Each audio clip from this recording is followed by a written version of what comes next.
फिर से लेकर आ चुके हैं आप लोगों के लिए शाम की सभी ताजा और बड़ी खबरें। एक एक कर आपको सारी खबरों की जानकारी देंगे आज देश दुनिया में क्या कुछ हो रहा है। दरअसल दोस्तों आपको बता दें, सबसे पहली जो बिग ब्रेकिंग निकल आ रही, किसान नेता राकेश टिकैत बोले किसानों की आज बड़ी बैठक है, सरकार को आज फैसला लेना है। अगर आज सरकार सही फैसला लेगी तो आंदोलन खत्म होगा, गलत लेगी तो आंदोलन आगे चलेगा। इसके बारे में आपको विस्तार से बताएंगे। वहीं पर दोस्तों अगली बिग ब्रेकिंग में हम आपको बताएंगे दोस्तों, राहुल गांधी का केंद्र सरकार के ऊपर बड़ा हमला, बोले मासूम लोगों की जान जाने के बाद गृह मंत्री अमित शाह करते फिर रहे थे रैली। ये कौन सा गृह मंत्री है जी हाँ, जो कि लोगों की मौत पर भी रैलियां करता है, इसके बारे में आपको विस्तार से बताएंगे। वहीं पर दोस्तों अगली बिग ब्रेकिंग में हम आपको बताएंगे दोस्तों, मथुरा शाही ईदगाह में जी हाँ आपको बता दें सिक्योरिटी बढ़ा दी गई है। दरअसल आज संघियों ने ऐलान किया था कि वो 6 के दिन जल अभिषेक करेंगे शाही ईदगाह में घुस के, इसके बारे में भी आपको विस्तार से बताएंगे। वहीं पर दोस्तों अगली बिग ब्रेकिंग में हम आपको बताएंगे दोस्तों, जी एक बार फिर से दोस्तों सुब्रमण्यम स्वामी को बोलने से रोका गया, भड़के स्वामी। दरअसल दोस्तों सुब्रमण्यम स्वामी ने 2 क्वेश्चन उठाए थे, एक चीन का और दूसरा दोस्तों एक और क्वेश्चन उठाया था, लेकिन वहां पर सुब्रमण्यम स्वामी को जगह ही नहीं दी गई संसद में और उनके क्वेश्चन को हटा दिया गया। इसके बारे में भी आपको विस्तार से बताएंगे। वहीं पर दोस्तों अगली बिग ब्रेकिंग में हम आपको बताएंगे दोस्तों, जी आपको बताया दोस्तों प्रवीण रोगनी जो है दोस्तों, अब उन्होंने केशव प्रसाद मौर्य को जमकर घेर लिया है। दरअसल उनका कहना है ज्यादा ज्ञान ना बांटे, अपना काम करे। इसके बारे में भी आपको विस्तार से बताएंगे। वहीं पर दोस्तों संबित पात्रा का झूठ आया सामने, यूपीएससी की परीक्षा में बोल रहा था कि जब मैंने यूपीएससी की परीक्षा दी थी तब जो है यहाँ पर यूपीए की सरकार थी, कोई बीजेपी की सरकार नहीं थी, और मेरा रैंक जो है वो 19वां आया था, यानी कि 19वां रैंक आया था। अब इसका सच सामने आ गया है दोस्तों, इसके बारे में भी आपको विस्तार से बताएंगे। वहीं पर दोस्तों महबूबा मुफ्ती का मोदी सरकार के ऊपर बड़ा हमला, बोले फिलहाल हमें भी संघर्ष करना होगा किसानों की तरह, इसके बारे में भी आपको विस्तार से बताएंगे। वहीं पर दोस्तों अगली बिग ब्रेकिंग में हम आपको बताएंगे दोस्तों, अखिलेश यादव बोले बीजेपी पूरी तरीके से डर चुकी है, जनता उखाड़ कर फेंकने वाली है, भाजपा को लग रहा है डर, इसके बारे में भी आपको विस्तार से बताएंगे। वहीं पर दोस्तों अगली बिग ब्रेकिंग में हम आपको बताएंगे, रणदीप सुरजेवाला का बीजेपी के ऊपर बड़ा हमला, बोले फिलहाल प्रधानमंत्री ये बताएं पिछले 7 सालों में देश के विकास में क्या हुआ है, सिर्फ बैंकों को बेचने के अलावा कुछ और भी विकास हुआ है क्या, इसके बारे में भी आपको विस्तार से बताएंगे। वहीं पर दोस्तों अगली बिग ब्रेकिंग में हम आपको बताएंगे दोस्तों, जी हाँ दरअसल दोस्तों आपको बता दें महिला पुलिस का वीडियो हुआ वायरल, महिला से धुलवाए जाते हैं दोस्तों नेताओं के घर के बर्तन, झाड़ू पोछा। अब आप समझिए दोस्तों, पुलिस की वर्दी उन्होंने इसलिए पहनी कि देश की रक्षा कर सके, लेकिन वहां पर बड़े बड़े नेताओं के बर्तन झूठे महंगा पड़ रहा है, इसके बारे में भी आपको विस्तार से बताएंगे। तो सारी खबरें दोस्तों एक एक कर देंगे। फिलहाल फिर चलिए बढ़ते हैं सबसे पहली और सबसे बड़ी खबर की ओर। दरअसल दोस्तों आपको बता दें, राहुल गांधी का केंद्र सरकार के ऊपर बड़ा हमला, बोले नागालैंड में 14 लोग मारे गए, लेकिन गृह मंत्री अमित शाह रैलियां कर रहे हैं, उनको रैलियों से फुर्सत नहीं। दरअसल दोस्तों आपको बता दें, जिस तरीके से नागालैंड में 14 मासूम लोग मारे गए हैं, ग्रामीण लोग, उनका डेटा निकलकर सामने आया, जिसके ऊपर गृह मंत्री अमित शाह ने सुबह सुबह ट्वीट भी किया था और कहा था कि नागालैंड में इस तरीके की घटना हुई है और मैं जो है यहाँ पर काफी ज्यादा दुखी हूं, मैं उन परिवारों से मिलूंगा और उनको जो यहाँ पर जो भी मदद बन पड़ेगी करूंगा। अब दोस्तों आप समझिए, एक तरफ देश का गृह मंत्री लोगों को ये जानकारी देता है, दूसरी तरफ नागालैंड में जिस तरीके से 14 लोग मारे गए मासूम ग्रामीण, उनकी जान का कौन है जिम्मेदार। इसी के साथ साथ राहुल गांधी ने कहा कि ये है हमारे देश के गृह मंत्री जो लोगों के मरने पर भी, लोगों की मौत पर भी जो यहाँ पर शोक मनाने के बजाय रैलियां करते फिरते। आखिर ये कौन सा प्रधानमंत्री का रूप है जो हमने अभी तक नहीं देखा था। गृह मंत्री अमित शाह को इतनी छूट दे रखी है प्रधानमंत्री ने कि 2 लोग मिलकर अडानी और अंबानी से लेकर तो सबका फायदा कराते, लेकिन जब किसी गरीब की मौत हो जाती है तो इनसे प्यार के 2 शब्द नहीं निकलते, उनके घर पर जाने के बजाय इनकी रैलियां होती हैं। दोस्तों आपको बता दें, राहुल गांधी ने कहा कि ये घटना बहुत ही दुखद है। प्रधानमंत्री नरेंद्र मोदी और गृह मंत्री अमित शाह के चलते देश पूरी तरीके से बदहाली से गुजर रहा है। राहुल गांधी ने कहा कि आज देश में कोई खुश नहीं है, किसानों के ऊपर गाड़ियां चढ़ाई जा रही हैं, किसान सड़कों पर बैठा है, मजदूर के पास काम करने के लिए काम नहीं है, बेरोजगार युवा उसके ऊपर लाठियां चार्ज की जा रही हैं, गरीब बेरोजगारी से जूझ रहा है, उसके पास पैसा नहीं है सामान खरीदने को। दोस्तों राहुल गांधी ने एक एक कर बीजेपी की सारी कमजोर नसें पकड़ ली हैं फिलहाल। खैर चलिए हम बढ़ते हैं दोस्तों एक और अगली बिग ब्रेकिंग की तरफ। बता दोस्तों अगली जो बड़ी खबर निकल कर आ रही, किसान नेता राकेश टिकैत का भारतीय जनता पार्टी पर। दरअसल दोस्तों आपको बता दें आज जो है यहाँ पर गृह मंत्री अमित शाह के साथ किसानों की बैठक है और इसी किसानों की बैठक को लेकर राकेश टिकैत ने बड़ा ऐलान किया। उनका कहना है कि सरकार के साथ किसान बात कर रहा है और सरकार को किसानों की बात सुननी भी चाहिए। राकेश टिकैत का कहना है कि फिलहाल किसान बात इसीलिए कर रहा है सरकार से क्योंकि सरकार चाहती थी, लेकिन अगर सरकार किसानों की बात नहीं सुनेगी तो सरकार एक बात समझ ले कि आंदोलन और भी आगे जाएगा। राकेश टिकैत का कहना है कि हम आंदोलन तभी खत्म करेंगे जब किसानों की एमएसपी की मांग और भी जो छोटी मोटी मांगे उनको पूरा कर लिया जाएगा। राकेश टिकैत ने कहा है कि फिलहाल सरकार मान नहीं रही है, लेकिन सरकार को भी झुकाना किसान को आता है और किसान ने अगर इतनी मेहनत नहीं की होती दोस्तों तो सरकार कभी झुकती नहीं। राकेश टिकैत ने कहा कि ये वही सरकार है जो हमें आतंकवादी खालिस्तानी बता रही थी, लेकिन आज उन्हीं किसानों से बात करनी पड़ी, झुक गई सरकार। अब आप सोचिए दोस्तों, एक तरफ मोदी जी कहते थे कि ये किसान नहीं, ये तो चंद आंदोलन जीवी हैं, वहीं दूसरी तरफ प्रधानमंत्री आकर माफी भी मांगते इन्हीं किसानों से, इन्हीं किसानों के साथ मीटिंग भी की जाती है, पैनल भी बनाया जाता है, कृषि कानून वापस भी लिए जाते हैं। तो मोदी जी या तो अपनी एक बात पर अड़े रहते हैं, ये किसान नहीं है। अब दोस्तों देखिए, इसको ही कहते हैं कि सिर्फ उतना ही बोलना चाहिए जितनी जरूरत हो। प्रधानमंत्री नरेंद्र मोदी ने जो झूठ बोला देश की जनता से, देश की जनता ने फटाक से पकड़ लिया। जाहिर सी बात है कि अगर आप किसी से कोई झूठ बोलते हो तो वो झूठ पकड़ा ही जाता है, ज्यादा दिन तक चलता नहीं है। प्रधानमंत्री नरेंद्र मोदी जो भी करते ना, चाहे जो भी बोले वो दोस्तों, लेकिन देश की जनता देख रही है किसान किस तरीके से परेशान हुआ है, किस तरीके से दोस्तों कई किसानों ने अपनों को खो दिया है जो शायद उन्हें कभी मिल नहीं पाएंगे फिलहाल। खैर चलिए हम बढ़ते हैं दोस्तों एक और अगली बिग ब्रेकिंग की तरफ। बता दोस्तों अगली जो बड़ी खबर निकल आ रही, शाही ईदगाह को लेकर दोस्तों सिक्योरिटी बढ़ा दी गई। दरअसल आज संघियों ने ऐलान किया था, कई संगठनों ने, कि फिलहाल वो शाही ईदगाह में घुसकर जल अभिषेक कर डालेंगे, जिसके बाद दोस्तों एसडीएम ने खुली चेतावनी दे दी है कि अगर किसी ने भी आसपास दिखाई दिया तो फिलहाल अच्छा नहीं होगा। जी हाँ, अच्छा नहीं होगा। उसके साथ और जो पूरी तरीके से दोस्तों पुलिस फोर्स भी बढ़ा दी गई है कि जो यहाँ पर फिर से एक बार बाबरी मस्जिद जैसा इतिहास ना दोहराया जाए। जाहिर सी बात है दोस्तों, बाबरी मस्जिद को किस तरीके से शहीद किया गया था, उस पर चढ़कर लोगों ने किस तरीके से दोस्तों आक्रमण किया था, ये अभी भी वो वीडियो जारी है। कई लोगों ने दोस्तों बाबरी मस्जिद पर चढ़कर किस तरीके से गुंडागर्दी दिखाने की कोशिश की थी, वो कई वीडियो अभी भी सोशल मीडिया पर घूम रहा है। लेकिन जाहिर सी बात है कि अब शाही ईदगाह को लेकर पहले से ही प्रशासन अलर्ट हो गया है और मथुरा पुलिस ने साफ कर दिया कि अगर किसी ने भी कुछ इस तरीके की हरकत करने की कोशिश की तो उसको बख्शा नहीं जाएगा। दोस्तों हमारे देश में प्यार की कमी है और नफरत बहुत भर चुकी है, क्योंकि नफरत इतनी एजेंडा जो चला रही है दोस्तों बीजेपी ही चला रही है। जाहिर सी बात है देश में नफरत फैलेगी तो देश भी कहीं ना कहीं उससे जो है दोस्तों इफेक्ट पड़ता है देश पर। और यही कारण है जो आज शाही ईदगाह पर काफी ज्यादा सिक्योरिटी लगाई गई है और सभी से शांति बनाने की अपील भी की गई है। मुस्लिमों से भी कहा गया है कि आप लोग बिल्कुल भी न डरें, ऐसा कुछ भी नहीं होने वाला, पुलिस वालों ने ये वादा किया है। तो वहीं दूसरी तरफ दोस्तों आपको बता दें, संघी जो है वो भी डरे बैठे हैं। मुझे नहीं लगता कि वो जाएंगे, उनमें इतनी हिम्मत है कि वो शाही ईदगाह के सामने जाकर इस तरीके की हरकत करें, क्योंकि वहां पर चप्पे चप्पे पर पुलिस तैनात है फिलहाल। खैर चलिए हम बढ़ते हैं दोस्तों एक और अगली बिग ब्रेकिंग की तरफ। बता दोस्तों अगली जो बड़ी खबर निकल कर आ रही, सुब्रमण्यम स्वामी को दोस्तों बोलने से रोका, प्रधानमंत्री के ऊपर कई सवाल उठाने की मिली है सजा।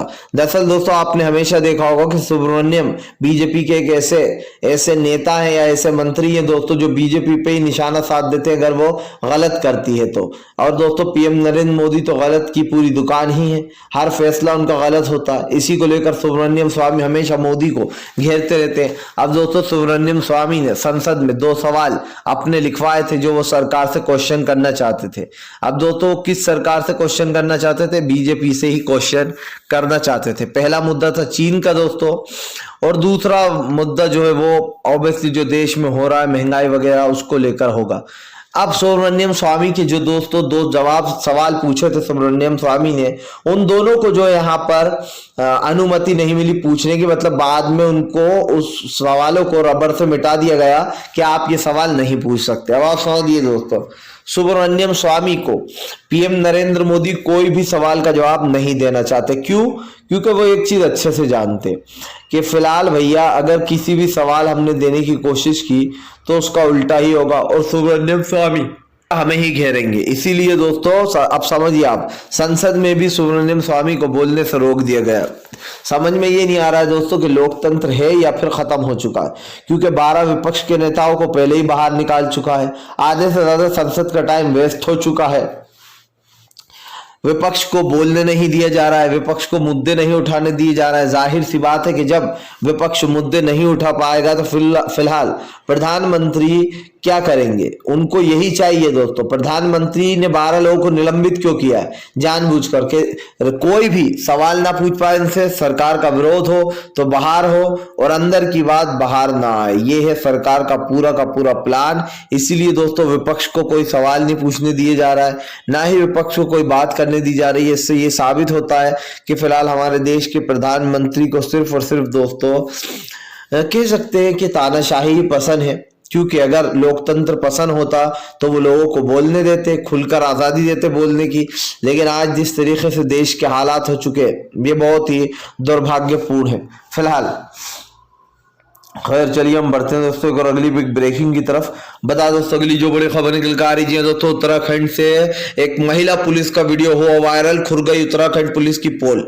दरअसल दोस्तों आपको बता दें पीएम नरेंद्र मोदी, भाजपा की सरकार है उत्तराखंड में, और उत्तराखंड की महिला पुलिसों के साथ क्या किया जा रहा है ये हम आज आपको बताने वाले हैं। आपको बता दूं दोस्तों, एक उत्तराखंड से एक महिला पुलिस का वीडियो वायरल हुआ है जिसमें महिला पुलिस कहती हुई नजर आ रही है कि हमने पुलिस इसलिए ज्वाइन की थी कि हम देश की सेवा कर पाए और देश के कामों में हाथ बटा पाए। लेकिन हमने जब से पुलिस की ड्यूटी ज्वाइन की है तब से ही जो है यहाँ पर हमसे बड़े बड़े मंत्रियों के बर्तन धुलाए जाते, मंत्रियों के घर पर झाड़ू पोछा कराया जाता है। आखिर ये क्या है? हमने पुलिस की ड्यूटी इसलिए नहीं की थी कि हम झाड़ू पोछा और झूठे बर्तन मांजे बड़े बड़े नेताओं के, हमने इसलिए की थी कि हम जो यहाँ पर पुलिस में रहकर अच्छा काम कर सके। अब आप समझिए दोस्तों, जो यहाँ पर हो रहा है उसको लेकर जमकर हल्ला बोल दिया, क्योंकि जो पुलिसकर्मी है दोस्तों ये महिलाओं से, जो महिला पुलिस है उनसे बकायदा बर्तन धुलवाते हैं, उनसे जो है यहाँ पर दोस्तों आपको बता दें गंदे बर्तन के साथ साथ बताया जा रहा है झाड़ू पोछा भी करवाया जाता है। और ये वीडियो दोस्तों कहीं और का नहीं, उत्तराखंड का है जहाँ पर बीजेपी की सरकार है। महिलाओं ने बताया कि उनके साथ किस तरीके से शोषण किया जा रहा है, उनको लगातार परेशान किया जा रहा है। उन्होंने जॉब इसीलिए करी थी पुलिस की ताकि वो देश की सुरक्षा में हाथ बटा सके, देश में दोस्तों कुछ अच्छा कर सके, नाम रोशन कर सके। लेकिन दोस्तों उनको आप समझिए क्या हो रहा है। इसलिए दोस्तों यहाँ पर कहते हैं कि मोदी सरकार के आते ही देश तानाशाही में बदल गया, यानी कि महिला पुलिसों से बर्तन मनवाए जा रहे हैं, झाड़ू पोछा करवाया जा रहा है, या जो काम वाली बाई करती हैं वो वाला काम दोस्तों आप समझिए कि जो यहाँ पर पुलिस कर्मियों से करवाया जा रहा है। फिलहाल खैर चलिए हम बढ़ते हैं दोस्तों और अगली बिग ब्रेकिंग की तरफ। बता दोस्तों अगली जो बड़ी खबर निकल कर आ रही है, अखिलेश यादव का योगी आदित्यनाथ के ऊपर बड़ा हमला, बोले डरपोकों की सरकार है बीजेपी, इसमें एक से बढ़ के एक नमूने और डरपोक मिलेंगे।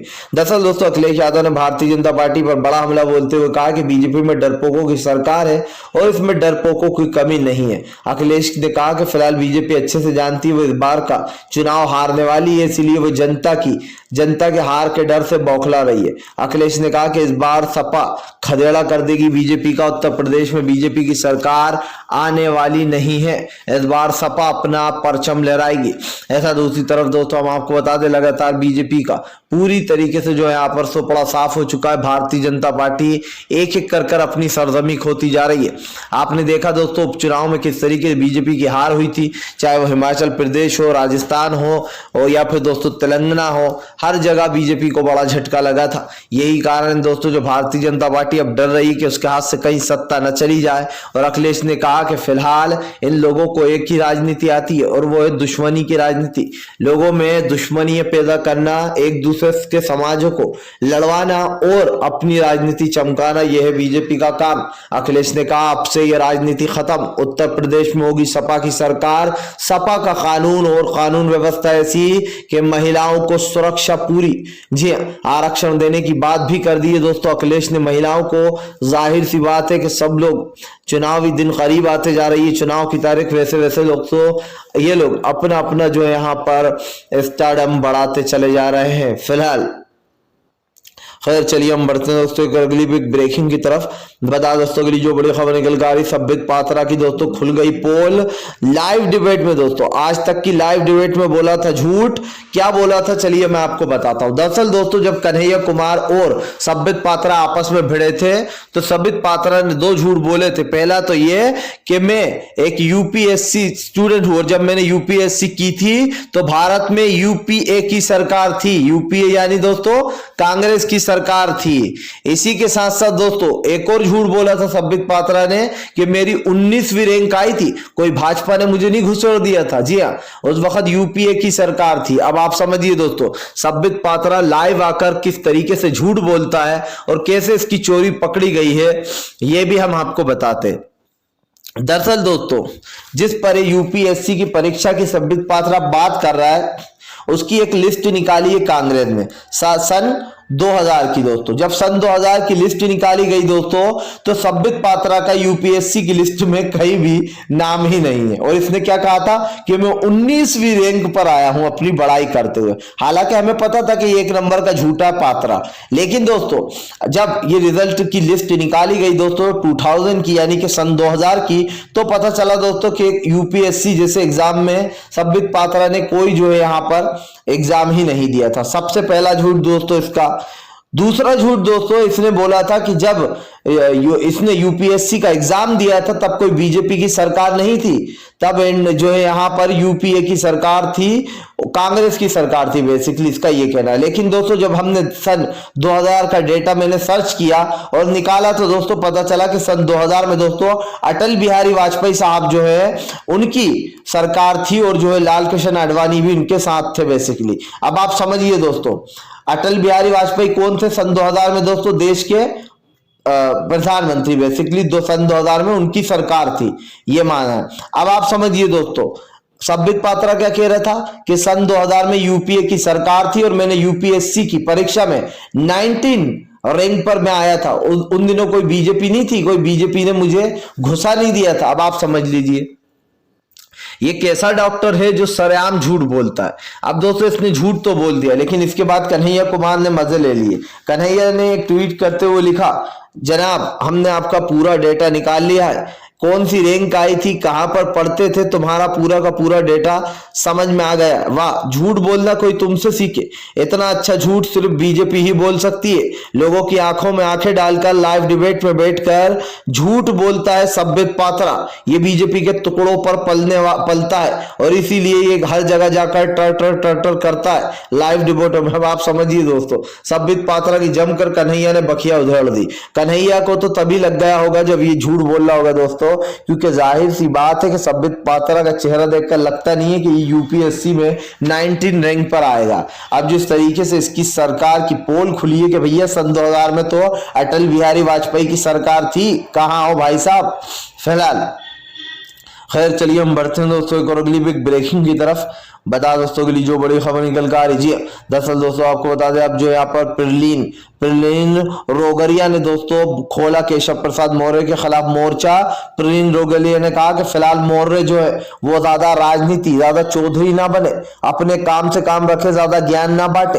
दरअसल दोस्तों आपको बता दें जिस तरीके से सरकारी संस्थाओं का दुरुपयोग किया जा रहा है और बीजेपी में रहकर ही बीजेपी के लोग तरह तरह की चीजें कर रहे हैं, उसको लेकर जो यहाँ पर प्रलीन रोगरिया का दिमाग घूम गया। उन्होंने केशव प्रसाद मौर्य को मुंह तोड़ जवाब देते हुए कहा कि फिलहाल केशव मौर्य अपना काम करे, ज्यादा ज्ञान ना फैले, वो सत्ता में रहकर सत्ता का दुरुपयोग कर रहा है और उल्टी सीधी बातें भी बोल रहा है। अब आप समझिए दोस्तों शाही ईदगाह को लेकर भी केशव प्रसाद मौर्य ने कई बड़े बड़े स्टेटमेंट दे डाले कि भैया आप बाबरी के बाद जो यहाँ पर शाही ईदगाह की बारी है, अब वहां पर राम मंदिर बने, मतलब तरह तरह की दोस्तों बातें जिसका कोई मकसद ही नहीं है। भाई वहां पर तो तुमने इसलिए वो कर लिया था कि वहां पर कोई नमाज नहीं पढ़ता था बाबरी में, लेकिन यहाँ पर तो नमाज पढ़ते हैं लोग, और किसी दूसरे को धर्म को टारगेट करना अच्छी बात नहीं है। फिलहाल अगर आप भी दोस्तों शांतिपूर्ण ढंग से वीडियो को पसंद करते हैं और मोदी सरकार की नीतियों का विरोध करते हैं तो इस वीडियो को लाइक कीजिए, चैनल पर पहली बार आए चैनल को सब्सक्राइब कीजिए और पास में घंटी